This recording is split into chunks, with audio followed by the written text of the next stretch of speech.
عساك يا دلال تفرحي والعمر كله تهتنين، وحياتك مع أحمد تزين في كل خطوة واتجاه.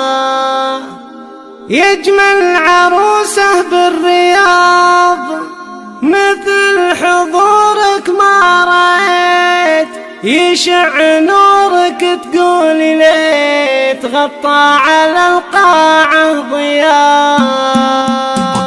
يوم الفرح يا دلال ما يخيب النصيب، افرح حبيب مع حبيب بقلب فرح طول الحياة. بقوم واركع ركعتين لله رب العالمين، وادعي وانا كل يقين يجيب الله من دعا، واقول وانا خاشعة وجفون عيني دامعة في رحمة الله طامعة اثناء سجودي بالصلاة. عساك يا دلال تفرحي العمر كله تهتني، حياتك مع احمد تزين خطوة واتجاه. يفعل عروسه بالرياض مثل حضورك ما رايت، يشع نورك تقولي ليه غطى على القاعة ضياء. يوم حضرت يا زينها يبهر ويذهل زينها، واحمد يده في دينها يهنيها معاه. قولوا ما شاء الله يا الحضور كل المشاعر والشعور، زادت وزاد النور نور يوم التقى الغالي بغلا. يصغر بنات الغالية عساك دايم سالية، ومن المشاكل خالية في طاعة الله وبرضاه. وقلب الخط العريض انتي شف القلب المريض، ونشهد ان احمد حضيض كان شريكك بالحياة. وابوك شيخ ومعروف عون الفقراء والضعوف، بهم شرع للضيوف يضيق صدر اللي نساه. اخوانك اخوان الفخر عبد الله وعبد الرحمن، اخوانك اللي للظهر يعلهم دوم بغنى. خواتك اكبر مفخرة البنت عمي اسمره، غيب وجمال ومقدره الله عطاه من عطاه. 4-7